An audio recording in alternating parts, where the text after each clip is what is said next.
Welcome to coverage of the Ikigai time trial event, part of the Olympic Racing Week, brought to you by Rasio Racing, Mountain Goats Classic Climbs and TNT. Coverage is provided by ZMS Livestream, and I'll be commentating tonight for Virtual Cycling News, along with my co-commentator, Mike. How are you going on, Mike? Yeah, hi there, Riley. It's going to be another hot one. We had the road race yesterday, which was tough. Gave us a little bit of a sighter on tonight's route, and it's going to be challenging. Looking forward to it, though. Yeah, it's taking in the Fuji Speedway again, isn't it, tonight? Yeah, we start on the start-finish line, and then we come straight off the course, really, and then we go out into the surrounding countryside and around a couple of little villages before climbing back up through the pit lane, and then one final lap of the whole circuit, of the Fuji circuit, the motorway circuit, not the whole thing again. It's 22 kilometres, it's 377 metres of climbing, so that's quite a lot for a time trial. And we start off with a little bit of downhill, and then there's a good gentle climb for about 6 or 7 kilometres, downhill again, and then there's a 1.5 kilometre climb back up to the circuit for a fairly flat final 4 kilometres around that circuit. Here we go. Let's see it on the screen here then. Out the villages, looping round, and then back onto the circuit. And I think if you don't pace it right, that climb back up onto the motor racing circuit, people could lose a lot of time there. It's 6% average gradient, 1.5 kilometres, So yeah, if you've gone out too hard, that's where I think we could see some dreams dashed tonight, Riley. Yeah, it tops out at 676 metres that climb, so I think, like you say, pacing's what it's all about. I think if we were doing a real lifetime trial, we'd see a lot of the riders debating about changing over to a climbing bike in that situation, or perhaps they'd be starting on their favourite climbing bike in the first place and ditching the aero advantage that we're seeing so often used nowadays. Yeah, it'd be interesting to see what the real world Olympic event is coming up this Wednesday. It'd be interesting to see their tactics for that. Obviously, we've got no insight for that. But I'm just on the road bike. I'm just going to do what I can. I think I'm about 10th rider off. We've got a pretty big field this evening. 60 riders currently on the start line. A couple more, I'm sure, will come in the last couple of minutes. Oh no, sorry, we're away. That's it. So everybody's in. Yeah. Still Seb underway. Representing dirt. I forgot to put my dirt kit on. It's in the wash. It's pretty hot and humid. So we had the road race yesterday, which was won by Stuart Featherstone of Team Dirt. And then Nick Greener was in second. I managed to grab third. And Seb here, he was in seventh yesterday, so he's got a little bit of fatigue in his legs perhaps from yesterday's efforts. But we'll see how everybody gets on. I managed to watch the racing that you did yesterday, Mike. It was quite impressive, given that you were commentating virtually all the way through. You can see that Seb's there, gone off at a good pace. He's up to 40 kilometres already. We're just going back with the next ride on the road there, Vercic, and everyone getting a good rapid start off in this flat section, running into the descending before that long climb that we spoke about. Yeah, so riders are going off one at a time at 10-second intervals. So it will take us around about 10 minutes for every rider to get away. I've got a minute or so before my designated time slot.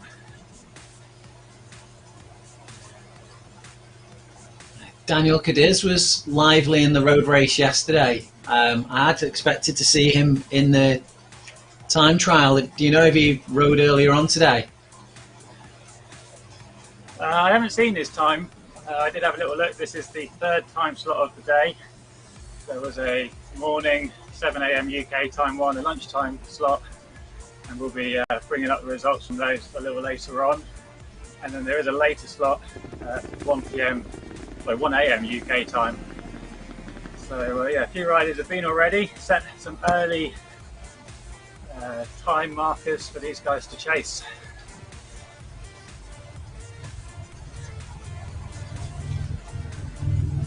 You can see down the left hand side there, we've got the rider list. Nearer the bottom of the rider list, you can see there's some riders only putting out low power there in the start pen, just keeping the legs spinning. The times for those riders don't start until they actually cross the start line, which they are speed limited until they cross that start line, just so they can't gain any advantage. You can hear Mike there winding up the turbo, getting himself ready to go over the line. And he's away. 430 watts power. I won't be maintaining that for the whole ride. Getting up to speed. A little bit of a descent on this initial bit. It'd be nice if you could, Mike. Oh, you've already caught your first rider there. Not quite your minute, man. A little way to catch my minute, man. Martinez's power dropped and just quickly recovered then. I don't know whether he'd had a momentary outage in his power readings, but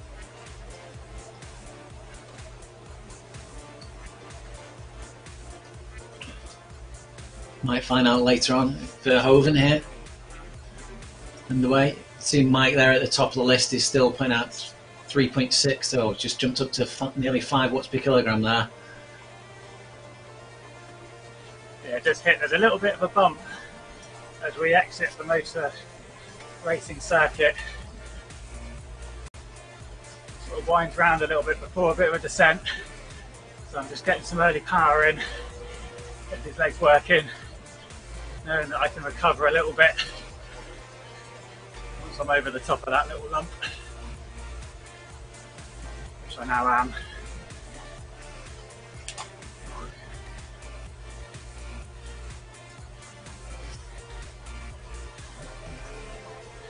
And Nick Greenhouse on the screen now. Nick's on the Rasio Racing team, one of the organisers of this event. Very strong rider, he had a good result yesterday.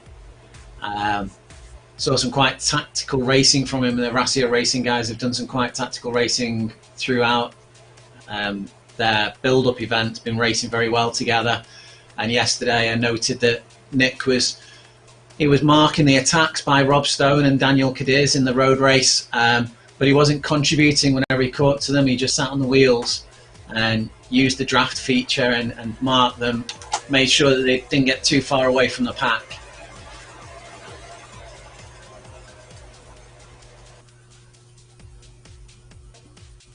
Descending now, he's coming up very quickly on the next rider on the road, Alentoft.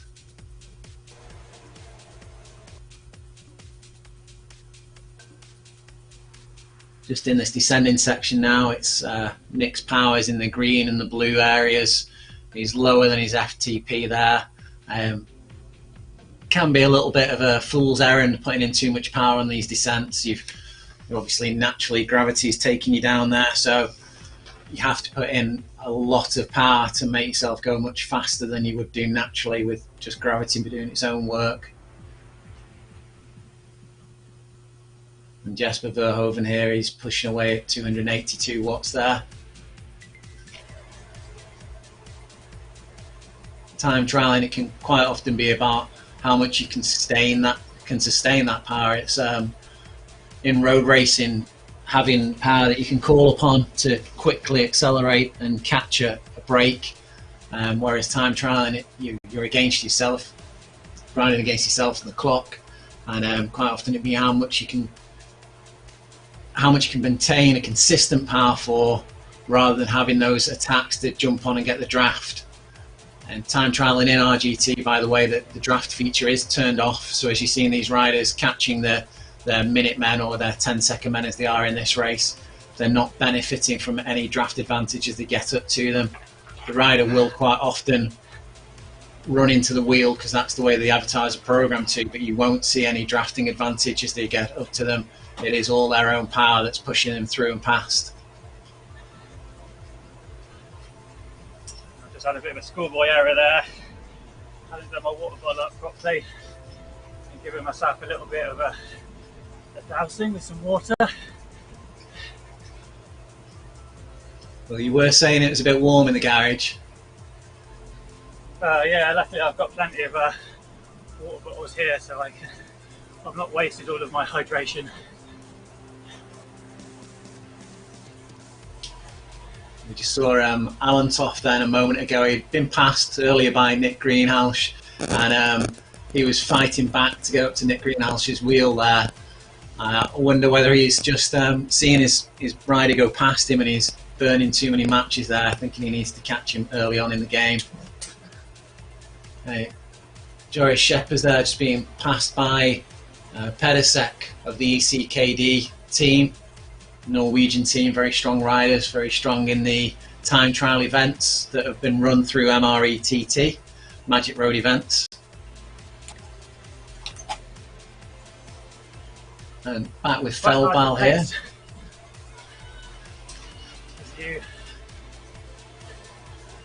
Obviously people with different strengths going off at different times.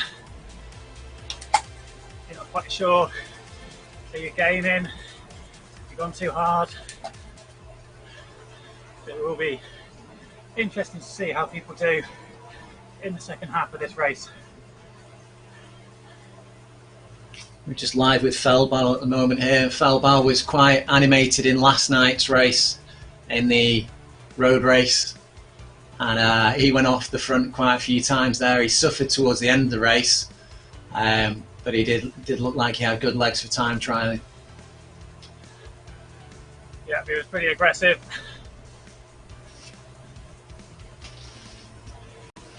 With his riding, I liked in the chat. Jan Dekker, again another Rasio Racing rider. Jan's been instrumental in setting up this event this year. He was also a winner of the VLF event that was run last year, a very successful event in RGT, and has been immortalised with his own bot in the game. So if you see a bot riding around in the game called Jan, it's after this man, wearing the yellow shirt of the VLF winner. He's pushing out 400 watts here on this slight incline at 5%, maintaining 26 kilometers per hour. Good fast cadence. And he's very quickly coming up on Miller. Let's see if Miller has any reaction as Jan passes him by here. See if Miller decides to burn his matches or whether he's a bit more constrained and sticks to the power he knows he can achieve and continue with throughout the whole of this race. Rob Miller of the Ibex team.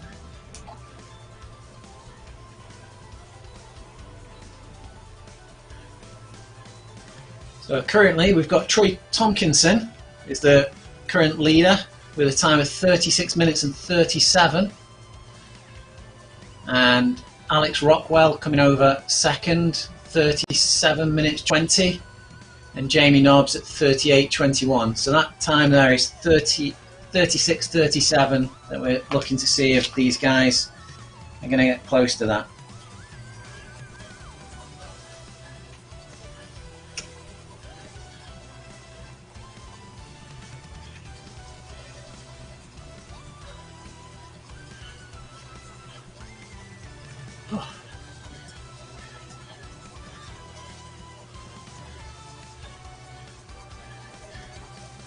Ostergaard,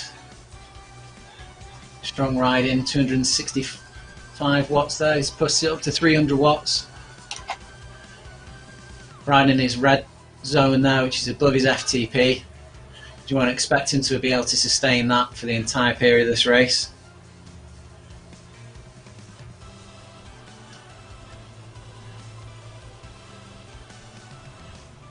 So if my maths is right, the lead rider completed with an average speed of 36.1 kilometers per hour. That's some good maths. Quick maths.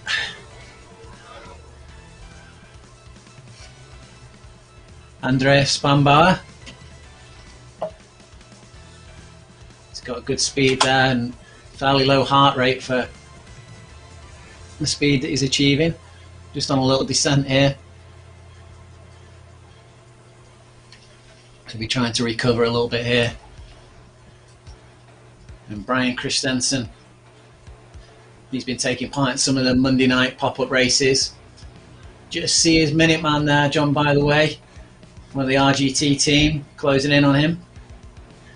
This might suit John. John's quite favoured of the hillier stages. So I can imagine him enjoying this with a nice sustained climb. It'll allow him to get the power down all the way through there.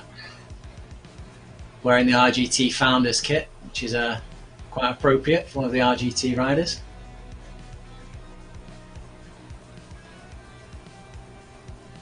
He's being followed up by Krajewski, the Rasio Racing guys. Krajewski has been in most of the Monday night pop-up races, and he's had some great riding. Don't know whether he's been used to set the racing up for his teammates, but he's always been there at the business end of things, animating the racing and putting in good attacks. Yeah, super domestique. Super domestique. Definitely. 13th, I think, yesterday in the road race.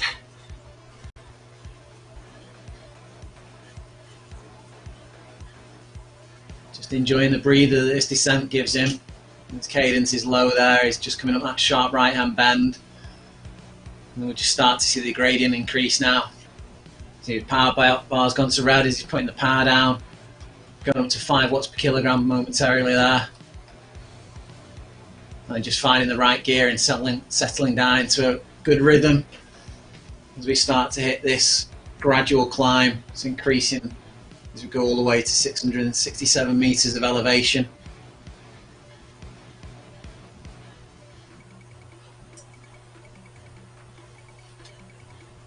Paul Pudell, one of the OTR riders there. He's just passing his minute man.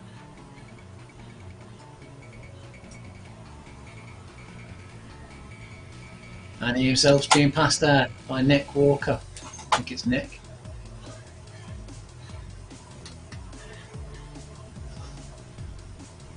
Riding up the cobbles here. Obviously this is not accurate representation of the road surfaces. It's run in springtime. It's one of the pre-made magic road skins that you can use through RGT just to break things up a little bit. You can use a number of different skins to create different effects on the road. The GPXs can be overlaid onto that. Paul Pudell there, just putting a little bit of effort to bring his marker back in there. Whether Walker's gone a little bit too early or whether Pudell's just using him as a marker there, trying to keep pace. As Mike mentioned before, you get a lot of different qualities of riders going off randomly in this race. It's not like in the usual time trials where it's the favourites are weighted towards the back end of the race. You can have one of the favourites, one of the stronger riders going off very early in the race, and you can be getting passed by one of those riders, or you can be chasing one of those riders, and it can give you a false idea of really of how much power you should be putting in at the time, because one of those riders that you're chasing could be able to sustain that all the way to the finish line. Boulanger there just coming past everyone, power of 450 coming up the slight incline.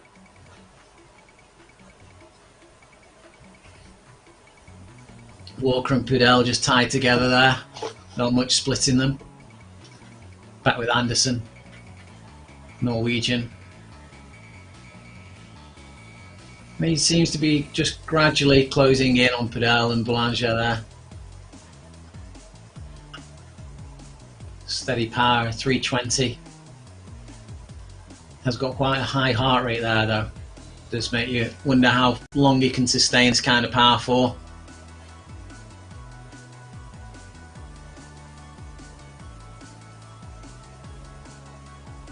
Streaver there.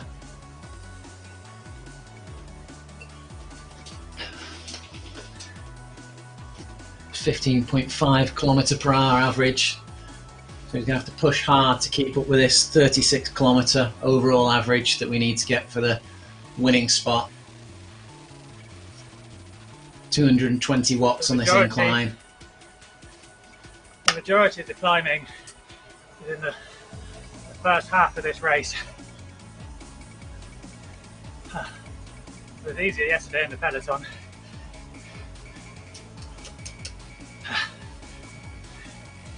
Yeah, you had some time in the peloton in the draft to do more commentary, didn't you, Mike? Yeah. Yeah, focusing a bit more tonight. Hurting a bit more tonight. And we've got a few more days of events to come as well, which maybe you can tell people about. So I try and get some oxygen in. Of course, Mike. I'll just roll back to the listing. So we've got the TNT Tuesday night track racing tomorrow, and Tuesday night track's a little bit unusual in that it comprises of 4 quick races, one after the other. We've got the tempo race, the scratch race, the sprint race, and then the devil. And then day 4 of the Olympics week is the hill climb. And on Thursday, day 5, we've got a crit race on the Fuji Speedway. Crit, it's 39.9 kilometres that race. And then day 6 is a team road race. And then day 7, we've got a little bit of an unusual one again. It's an anytime team time trial, so you can ride that time trial using the Magic Roads feature at any time when your team can get together. Riders of up to 8. With a 3rd rider across the line stopping the clock. And then day 8, we've got the Gran Fondo, which is the full men's race. 5 segments which must be completed in order, one after the other. And then after all that, we'll be able to see who's won the series overall. Lots of different racing. Big rest. Yeah, there'll be a big protein shake after that. We're back with THRSDY here on the road, the dirt rider, part of Mike's team, and he does look like he's still first on the road and has a healthy lead here over the rest of the guys on the road.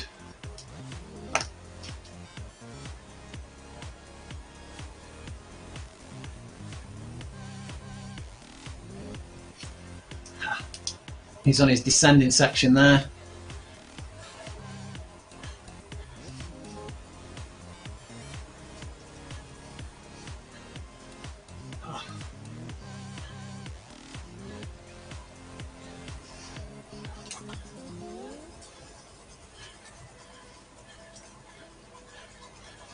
But we move to class here. 4 watts per kilogram riding from him, going up to 6% slope. He's still in the green section of his power bar, so he's not quite going deep into the red here. Coming this close to the crest of the climb, I would be expecting him to be pushing hard. So going into the descent, as I mentioned earlier on, he's not going to be able to overhaul the power, the speed that gravity gives him too much. So I would have expected him to be digging quite deep here and having a little bit of recovery on the descending section. Everybody has their own tactics, rides their own way, their own race.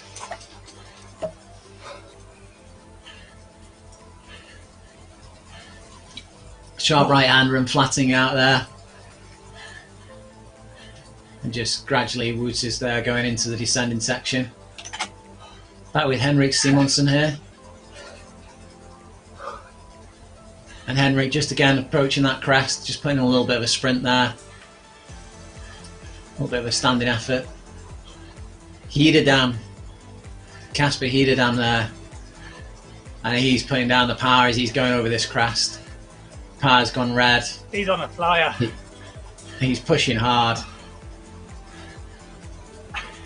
He passed me.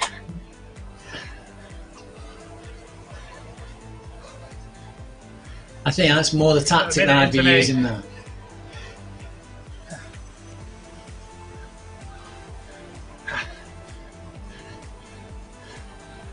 Scott Hodson, 235 watts.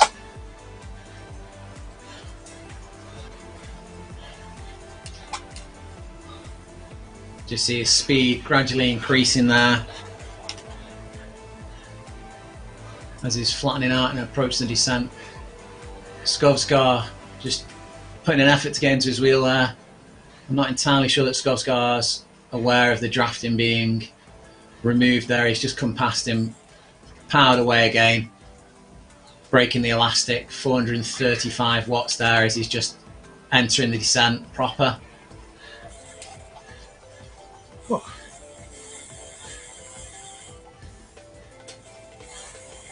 I'm back with Mike. Mike's into the deeper section of the descent here, minus 8% gradient, and just getting a little bit of breath back in his lungs. Yeah. Oh. Spinning the legs, clearing the lactic acid out before he's ready to go again. Yeah, I'm trying to rest on the descent, push when I can on the climbs.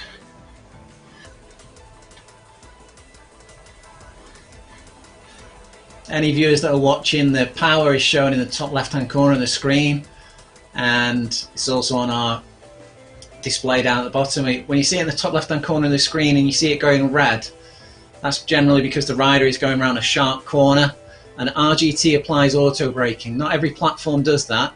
They allow you to fly down a hill at ridiculous speeds and hit a hairpin at 60, 70, 100 kilometers per hour, but RGT, more of a realistic descending platform, it will auto brake you. So sometimes in an event like this, when there is a strong, a sharp turn on the descent, it can pay to put a brief sprint in afterwards to get yourself back up to that optimum descending speed. So you may be going into the corner at 60, be reduced down to 20 kilometers per hour, and then as soon as you round that bend, put a sprint in and get yourself back up to that maximum speed again, your maximum descending speed.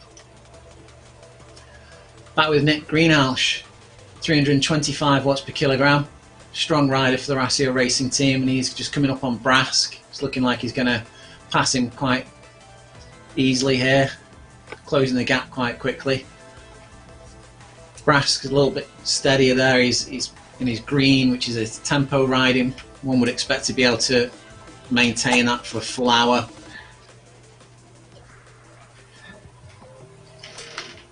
If not more. Brask there perhaps are just seeing that Greenhalgh is closing in on him, giving a bit of an effort there to maintain the gap. Not necessarily the best plan though. Greenhalgh is, I see his distance behind me, slowly been going down, so I know he's gaining. I know he's a strong rider as well, so I don't think I'm doing too well, but I'm going to keep going. This is a ranked race, so I do want to finish as high as possible. Not the only race in the series as well, Mike. There's a bigger picture at stake here, so you've got to keep it going till the end. And you may have just paced it better than Nick. Yep, hopefully.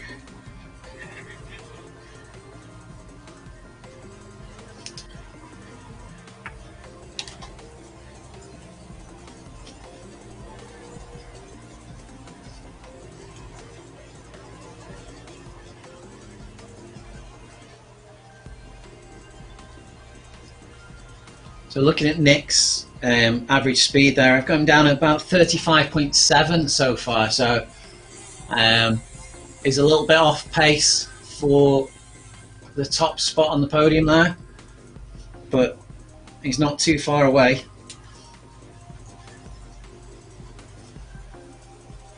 Jesper Verhoeven there just being picked up by Feldbal. Feldbal passing quite convincingly. Verhoeven's seen him though and has just put the power down.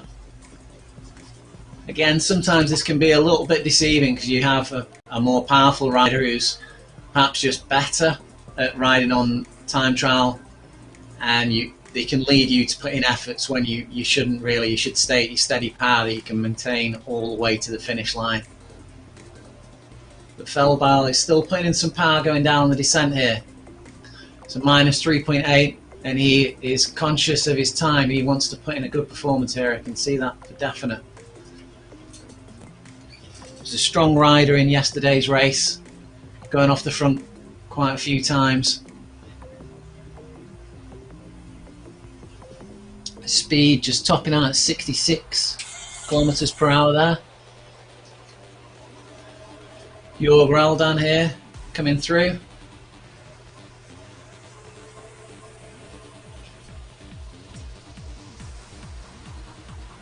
He's just eased slightly, enjoying the descent here. Giving those legs a shake before he goes again. He's coming up on Verhoeven, and you can see Feldbal not too far away from him. It's 100 metres till the next man on the road here for Roldan. He's having a good ride as well.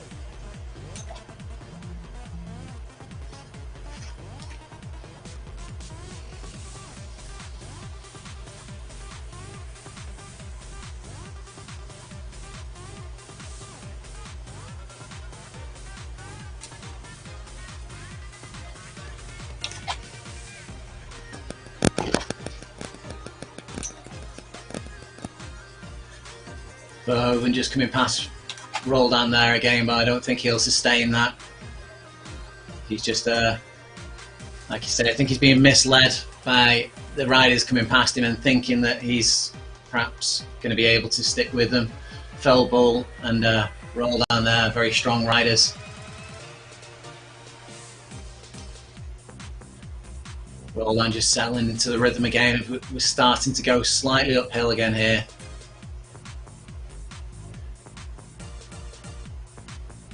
See the gradient sign there, and we're up to a 6.6% gradient.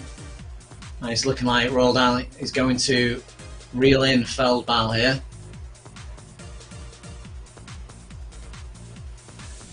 Verhoeven just yo-yoing around in this group.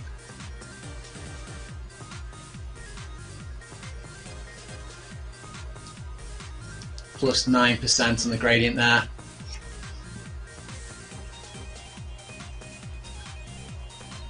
That with El Perry there. Not sure whereabouts they are on the course.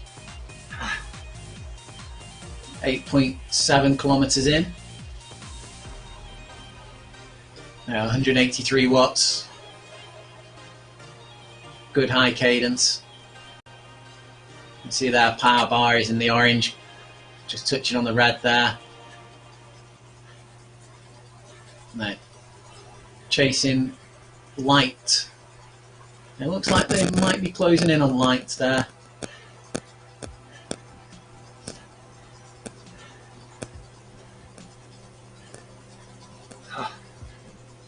Mark Light putting out 400 watts there. It's going up this incline, the 4.4% incline. Just got some of the deeper red, some of the more aggressive gradients to tackle before they reach this top of this main climb on the course. And it looks like Light and Perry are the last two riders on the course.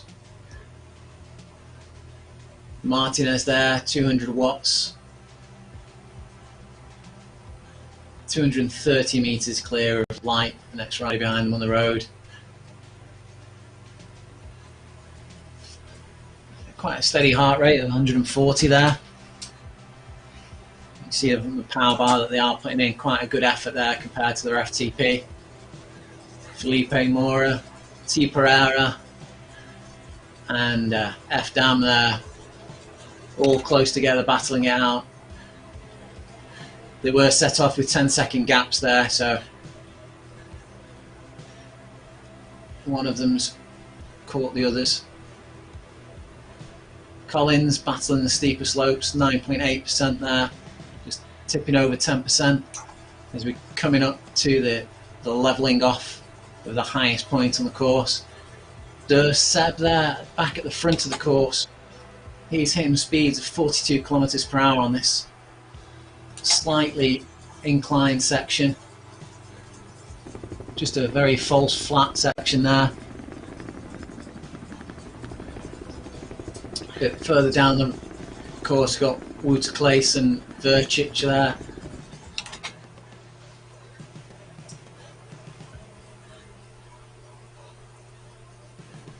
And we've got Hederdam as the next rider on the road behind these two.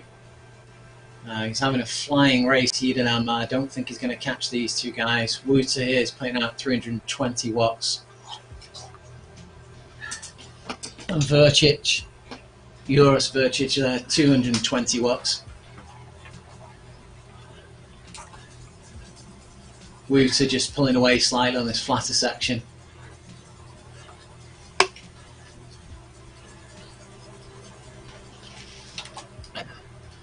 Vercic there, younger rider, the B classification. I think that means it's between the ages of 20 and 30. Kasper Hederdam here, back with him. As Mike said before, he's flying, 323 watts. High cadence there, 96, 100. Generally thought that a higher cadence leads to less build-up of fatigue in the muscles. Favoured by track cyclists, cadence is around 100. Road cyclists tending to be around about 90 is the thought ideal cadence. Mick Greenhalgh back with Nick. He seems to have dropped off a little bit on the power here. 250 watts on the flatter section. Speed of 38 kilometers per hour. Seb there, he's flying in this race. He's looking like he's a kilometre clear of the next rider on the road, Wouterklees.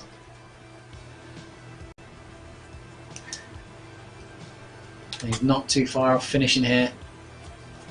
and it's going to be close for THRSDY here on the finishing time. Remember, he's got a time to beat here, 36 minutes and 37 to find himself in the hot seat.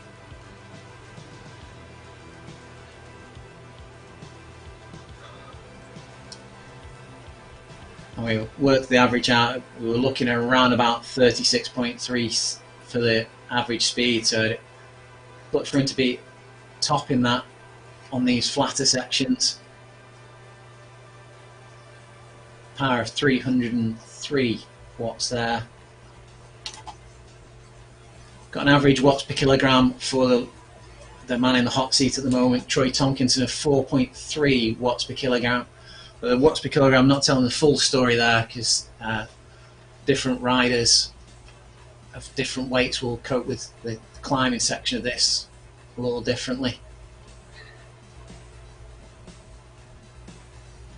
It's such a hitting course as well. It will depend where you apply that power, where you get the most benefit from applying it. So you're best putting out the power on the climbs when it's harder, easing off a little bit on the downhills. Very much so, Mike. Yeah, recovering on the downhills where your addition of the power is not going to make too great a difference over gravity, but on the climbs and the flats you can really apply that power and make it work for you. And THRSDY here, he's hitting the red power bar frequently, which means he's performing over FTP. Efforts that would be expected to be around about 20 minutes. And his speed up there, 40 kilometers per hour there, which is just bringing his overall average speed back up again above this 36.3 that we're looking for. Heart rate's at 100, it's going to be very close. Heart rate's up at 183 and we can see the finish line in sight now. THRSDY has eased quite a bit there. I think he just needs to pull his sprint out now and get over that line. He's got about 20 seconds to go. It looks like he's going to do it. And that's it. THRSDY is in the hot seat. 36.19 is the new time to beat. Fantastic riding there.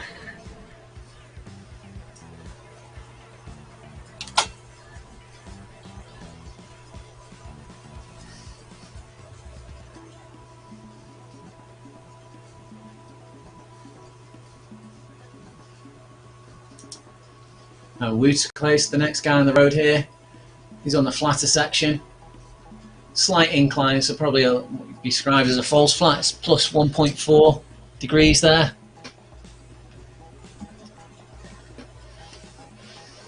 Just applying the power into his yellow power zone. Be expecting him to probably maintain the yellow power for an hour, so I expect to see him upping that now as he's coming closer to the finish line. It's a time of 36 minutes at the moment, well, just under 36 minutes. Still 830 meters to clear. About with Hederdam's going deep here into his power zones, pushing hard, trying to capitalise on that early hard riding they did. Verchik behind him there, fading slightly.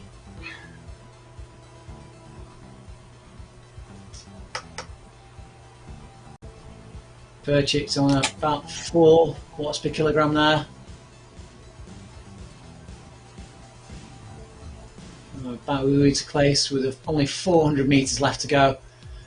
He's over time now, he's 36.35. Yeah, I think he's going to be out of the ranking positions here. 200 meters to go, he's upping his power, he's opening up his sprint now. Making every last bit of power count. That was Pedersen, he's on the loop, so he's got the lap of the circuit to go yet. He was just coming in off the big loop. Yeah, it's worth noting there that Pedersen did look like he'd come in from the grass there, but he was on a section of the course. Magic roads, to save power for your processor, for your computer, only shows the actual section of road that you're on. You can't see the section of road that everyone else is on. Hiederdam here coming in at fantastic times, 35.9 seconds crossing the line there. He's absolutely smashed the time set earlier on by THRSDY there. He's over a minute faster. And from what Mike was saying earlier on, the way he'd come past him on the circuit, he's ridden fantastically there. Past Mike like he was standing still, he carried on riding at that same sort of pace all the way through. Nick Greenhouse, Rasio Racing. I was standing still. Perhaps a little bit of artistic license from myself there, Mike. Nick Greenhouse here, you can see the finish line.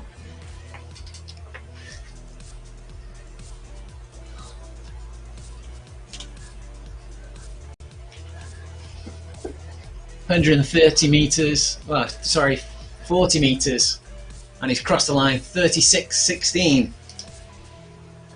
So he's just in second place there on the road at the moment, Nick. So I think the updated, we've got a few riders coming in here together.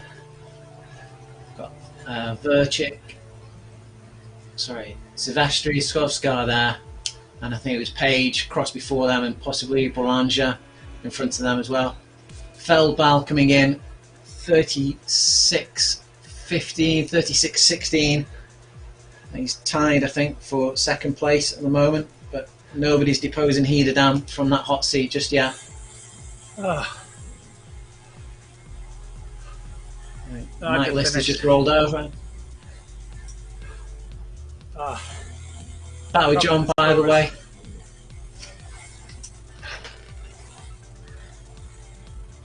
That was John, by the way, there. You saw John, by the way, come through the finish line.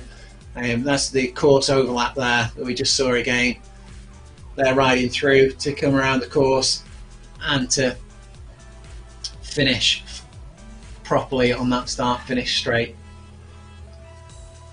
John, by the way, 4 watts per kilogram here. 4 kilometres left to ride. Time of 34 minutes and 50.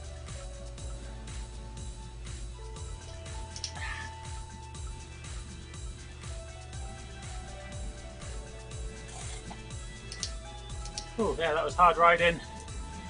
Hey, 37.56. That's not a disaster, but I was a bit fatigued. Wasn't that strong. Oh, I'm getting pushed down now. Down to 10th. A couple more riders just coming in, overtaking me. So I'll be falling down the rankings today. That's all right. 2 events down. A few more to go. Got to think about that long game.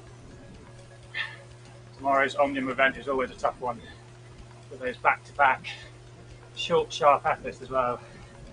So we'll see how everyone's feeling tomorrow. Yeah, 2 minutes and 47 down on Hiederdam there, Mike. Like you say, he was flying the power difference of 4.66 watts per kilogram compared to the 3.85, which is a very respectable power that you were putting out there. But he's just went on a flying day there. Yeah, that's very good.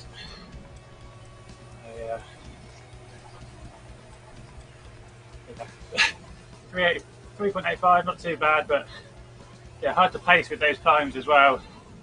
You don't want to go too deep on the climbs. You do get recovery, but it is pretty quick, that downhill. You don't get too much chance to recover. So I just really was watching it today. You can see there, there's 401, his average watts per kilo, compared to Joy Shepherd's 4.47, and Seb's almost a minute quicker. So it's about where you're putting down that weight, and that doesn't show the whole story, because your ultimate power as well does come into play, not just your pure watts per kilo. And we just saw an updated leaderboard there, and we still have Hiederdam in first place there, but just coming in second place we've got Jan Dekker of Rasio Racing, and then into third we've got Christophe Contant of PDL. So again there, the power, just looking at the differences there, Christophe Contant actually finished with a higher average watts per kilogram than Casper Hiederdam there, but just where he was applying that power perhaps was not quite as efficient as Casper was. I think as well, this final loop is about 4 kilometres, and we saw there's only a very slight gradient on it, 1 to 1.5%. So at that point, if you can be putting out 400 watts at 4 watts per kilo, and someone's putting out 300 watts, but they're a super light rider at 5 watts per kilo, you know, we look at that and think, oh, the lighter rider's putting out a higher watts per kilo, but ultimately it's the heavier rider who's going to be going quicker with the bigger power numbers, the bigger engines. So yeah, a lot of variety in how riders take this course, and pointing question their there own was individual physiology. Pointing question there, just saw Rob Stone cross the line. It's not been updated yet, but I think Rob Stone has just taken first place from Casper Hiederdam. Came over in 34.45, if I read it correctly. Get updates every minute from rgtdb.com. So this will be freshed in a second. And there we have it confirmed, Rob Stone.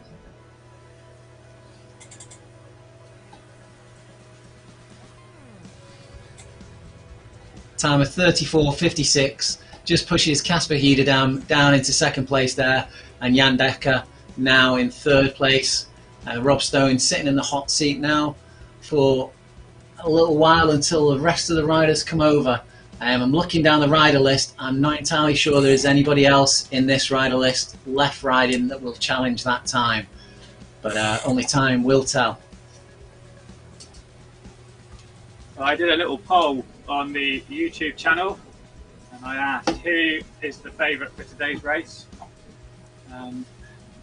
Rob Stone and Jan Dekker were the joint winners of that poll, so well done to the viewers who picked those guys up of the list. We don't have a prize for you, but you can bask in some glory of knowing your RGT riders.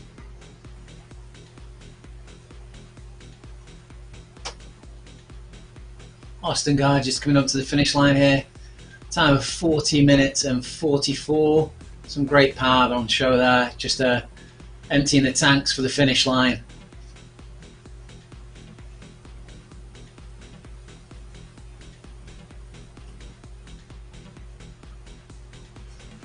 Good to see some of the Southbourne District riders taking part. I know they do a lot of real world rides around about this time of year. They had a couple of series in the winter on RGT. So good to see that they're still engaging. They actually sent me an SDW kit jersey as a little thank you as we streamed some of their races. So yeah, a good bunch of guys and girls up at the SDW club there in South London area. Up the country a bit from me.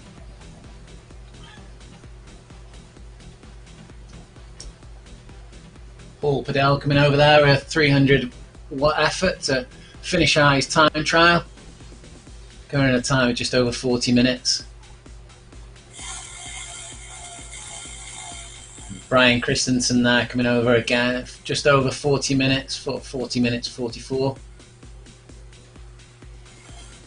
Got a bit of love for Rob Stone in the Facebook chat there. Tim Sinclair and Tyson Villanueva cheering him on. I think they are teammates from Team Lou Racing Squad, the team time trial squad that Rob Stone rides for. I think they'll be in the team time trial event for this week as well. He's a very popular rider. You're getting set up? Yeah, I think we're going to be riding that event. We just need to finalise the team. We've got a big squad that's all clamouring for a position, so we just have to finalise the team. So probably a bit more of an enjoyable event than some of these guys. Not quite as competitive. You don't always have to be competitive. Just enjoy your cycling. That's my excuse for not being competitive anyway. Well, it's not not always about racing hard, like I say, about enjoying yourself as well. Plenty of events to dip in and out of this week. It's different every day. So yeah, my time trial, something I need to work on if I'm going to be competing across the week. But looking forward to tomorrow's Omnium event. I think that suits me a little bit better. Not looking forward to the mountain climb on Wednesday. And then the crit race, also one of my favourite events on Thursday. So damage limitation for me today. 13th place as it stands on today's time slot results, but we'll see how that shakes out once all the time slots are finished. If you have missed this, there is another race in 5 hours time. All the details on rgtdb.com/Ikigai. You can find all of the details for the whole week on there, as well as the broadcasting details as well. We've got live streams on YouTube, under Mike Lister 66, or the ZMS on Facebook, and ESTV as well on your television. If you've got Hulu or Sony TV, you can watch it via their channels on the TV.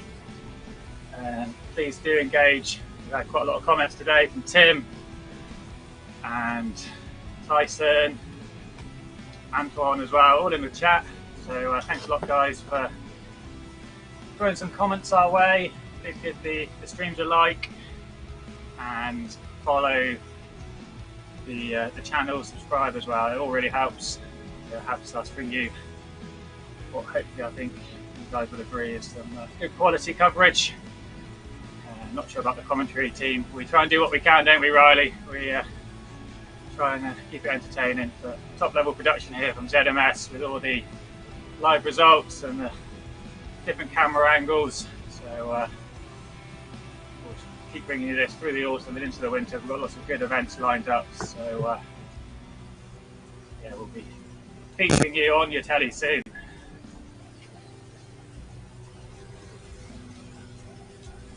Yeah, it's great if you're watching us on Facebook, then if you can like and follow the page, and if you're watching on YouTube, if you could like and subscribe. Just going back to Rob Stone, and Mike was saying there's quite a lot of love for him there. Rob takes part in a lot of the other events and supports a lot of events that other people are doing, and a lot of the things that other people are doing, like Kate Kretzinger, who's just done the Transit American Bike Race. Rob was there almost every day supporting her, which is why he's quite a popular rider, and why he quite often gets a little bit of love whenever he comes over the finish line in first, rather than jealousy. And if you're new to the platform and you're looking for something that's interesting and different, do take part in the races. It isn't all about winning. They're very inclusive. You come in first or come in last, everyone's going to be supportive of you, and it's just a great way to enjoy something different on the platform. Rather than just doing the real road courses, which are excellent, but you can enjoy the Magic Road courses and get involved in something different.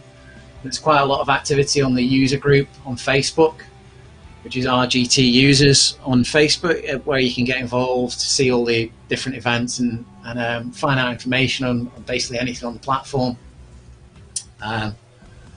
Just getting the riders coming in now. There's still quite a few riders out on the road. Got Collins coming over here, and they're coming up with 750 meters left to go. Going to probably finish in a time of around about 46 minutes. A lot of these riders putting in personal bests, might not be coming in the top 20, might not be again ranked in these events as such, but you know, we've all got our own Strava profiles, we've all got personal best that we're trying to achieve, and we don't necessarily need to be the first, second or third in a race to have done the best for ourselves.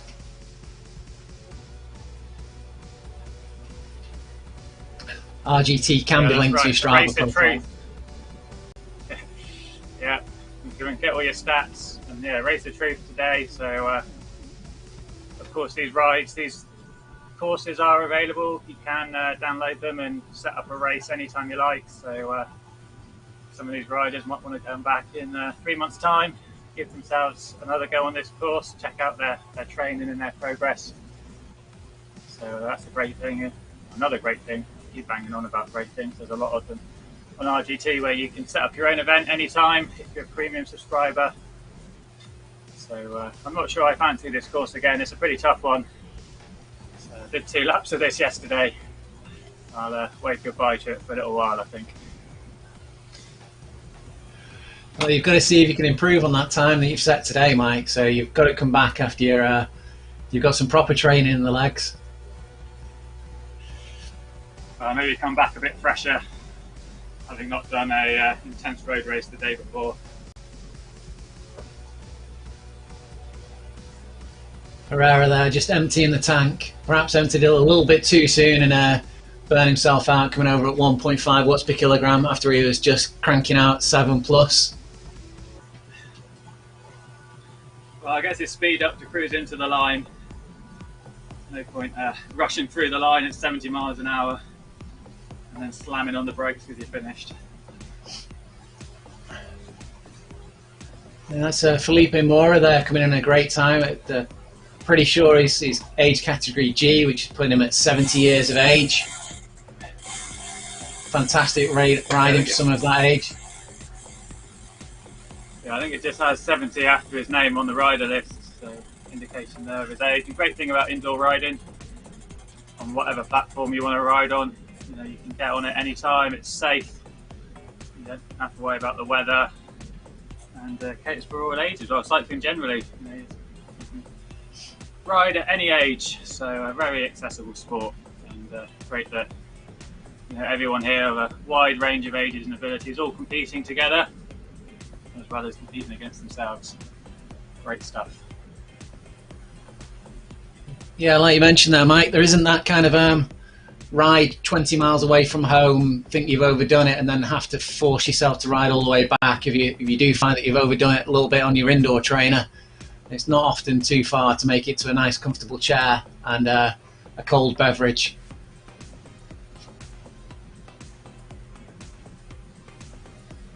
I've just been reliably informed by Jan Decker that the Olympics time trial course is actually 2 laps, not 1 lap. So they're doing actually around about 40 kilometres, and I imagine they'll be doing that in around about an hour. So check that out in the coming days.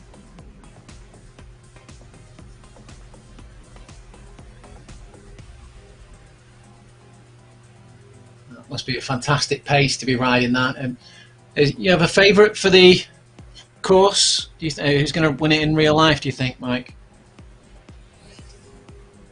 Oh, I don't know. Hard to look past Wout van Aert. He's got good climbing legs. We saw that on Fondo.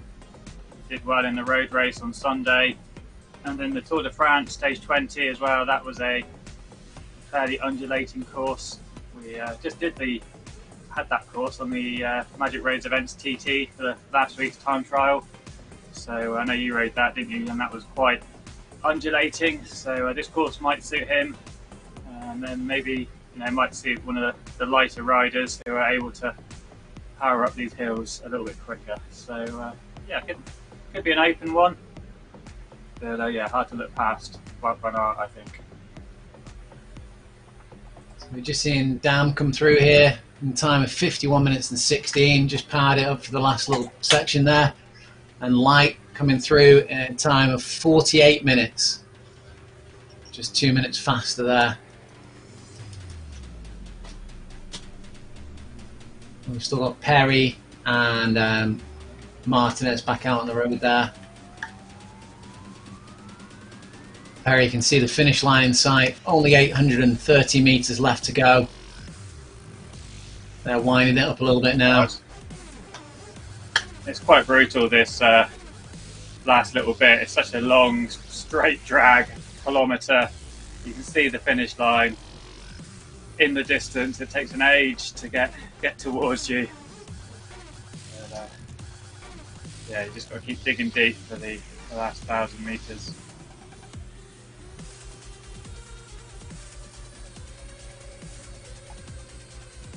Oh, someone's just cheekily kicked Rob Stone on the pole on the YouTube stream.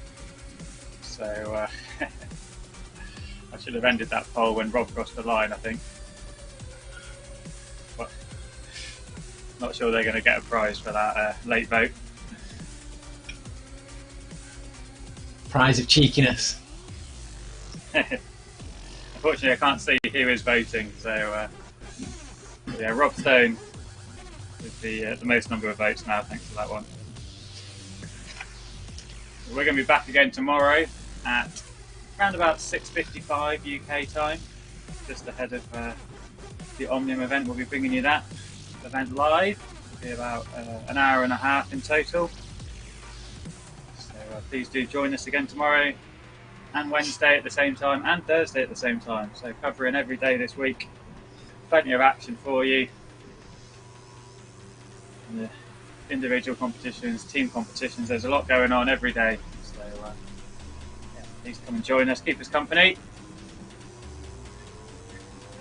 Tim's being very kind there in the live chat, saying he wants to vote for Mike Lister. Well, you can vote for me, Tim, but it's a wasted vote, I'm afraid. I won't be winning, but I appreciate the loving that you're sending this way. Not winning today's time trial, but there's still chance for the overall win. Yeah, I got second place yesterday, so that was some good points. But I think Nick Greenall, I got third yesterday. Nick was second, and he's done well today. So yeah, he's going to be right up there. Jan Decker as well. He got the top 10 yesterday. So yeah, we'll see how it pans out over the week. Rob Stone was also in the top 10 yesterday, so he's going to have a hat full of points.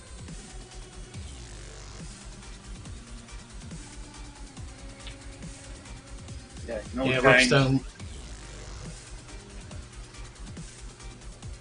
Rob Stone's riding really well, but from memory, Rob's not great with the short power effort, so I think you might find the track a little bit more difficult. So that could be a difficult one for him. Could be a chance for you to make your mark tomorrow, then, Mike, with those short, sharp efforts.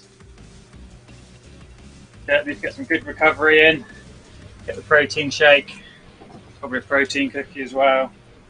And I've got one of these little salt sachets. They're hypertonic water drinks. They're only about a mouthful or so. They taste salty, but they replenish all your salts into your body that you've sweated out. So it helps with the recovery. By a company called THU Sports. So they sent me a few of these to try out. So cheers, guys.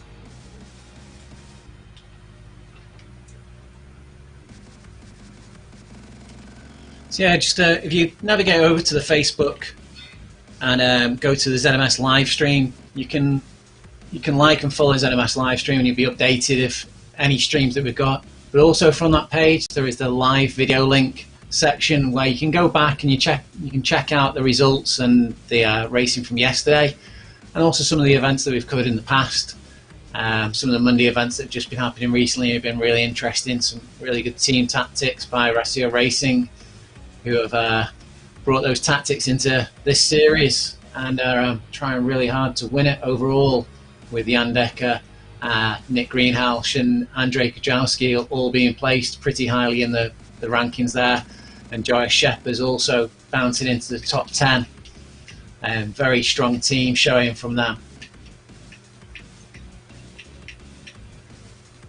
Right, we're just following Martinez here. He's the last rider on the road.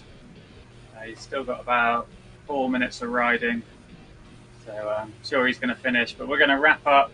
We're going to run through the top 10 in reverse order, and then that'll be us done for the day. We need to have some recovery before coming back for tomorrow's event. I'm going to get a protein shake to recover my legs, and Riley's going to have a cup of tea to recover his throat. So top 10 in reverse order then.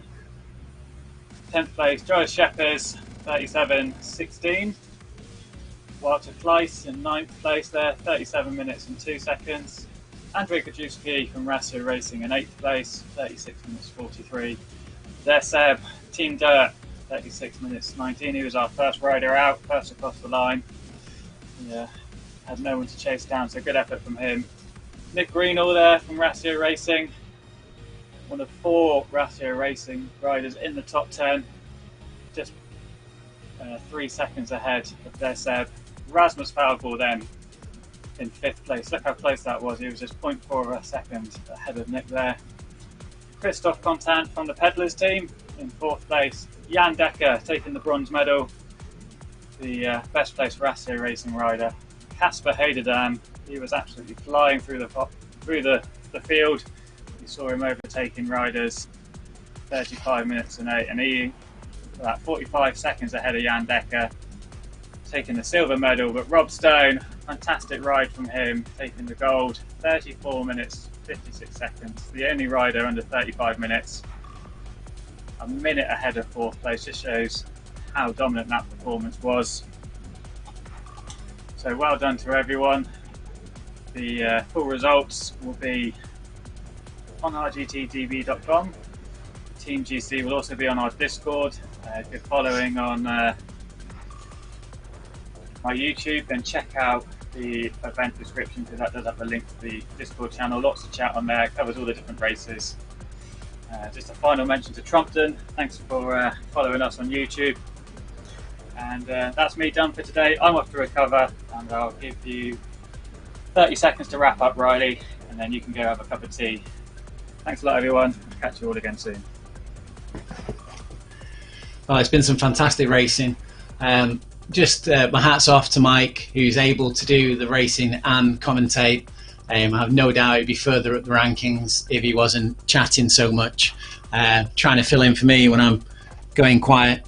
But great racing from him, and great racing from all the guys. Well done to Rob Stone, Casper Heiderdam and Jan Decker for coming in those first 3 slots. Some really impressive path shown throughout the entirety of the course. And well done to everyone that took part in the racing, and look forward to speaking to everybody on the next stream. We've got Martinez now just 80 meters away from the finish line. Great riding from Martinez there, went out early, and he's managed to finish the course in 1 hour and 3 minutes. Thanks everybody for watching, and we'll see you soon.